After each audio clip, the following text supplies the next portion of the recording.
Hello guys, this is Dad of Julaga TV and welcome back again to our Facebook page and YouTube channel. And for today's video guys, nandito tayo sa ating work. At ang una nating gugupitan ay kalbo. Ayan, kita nyo naman yun guys. Then eto naman si engineer, bali kalbo din yung gilid niya. Mohawks nga pala yan guys, hanggang dun sa likod yun.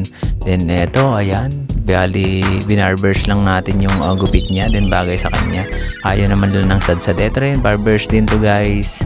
Bali undercut barbers yung ginawa natin dyan. Kasi ayaw naman nilang magpasadsad talaga. Then eto, mid fade ginawa natin, then bulky lang sa taas niya si Chong, kita nyo naman. Pag fade guys, sinasadsad talaga natin. Yung merong may papatilya, yun yung uno lang yung ginagawa natin guys. Medyo malayo kasi yung camera natin, kaya ganyan yung parang fade pa rin minsan.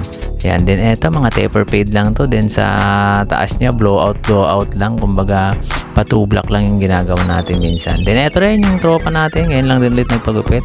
Ang haba nga ng buhok niyan kanina. Then eto rin si tropa, ayan. Parehas lang sila ng gupit kanina ng ginupitan natin. Then eto rin, mga ganyan lang, mga faded lang yung ginawa natin na may patilya konti. Then eto rin, kita nyo naman yung mga ginugupit natin. Karamihan ngayon ng mga nagpapagupit guys, mga estudyante, kasi nga magpapasukan na. Then eto si Bossing, in-undercut lang natin yung gupit niya.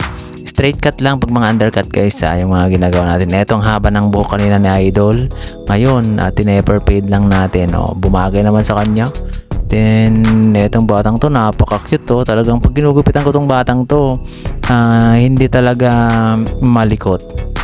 Talagang napakagandang gupitan. Nakaupo lang, kumbaga upo lang siya.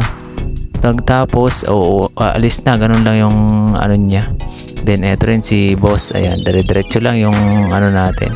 Eto pa, ang dami talagang bata ngayon kasi nga magpapasokan na. Bukas Sabado sigurado mas marami, then Linggo.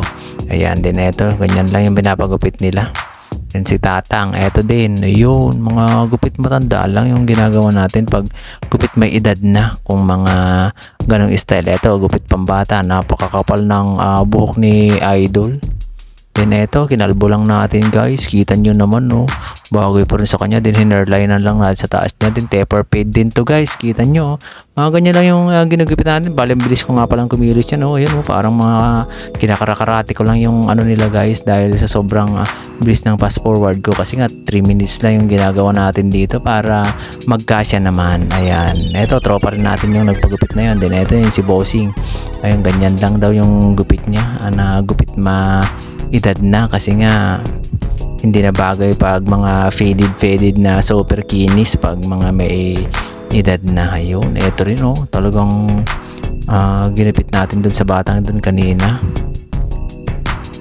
2 block. Then eto din, ayan, yung napaka ng batang ito, laging naka-smile. Then eto pang ang second to the last na nga natin guys.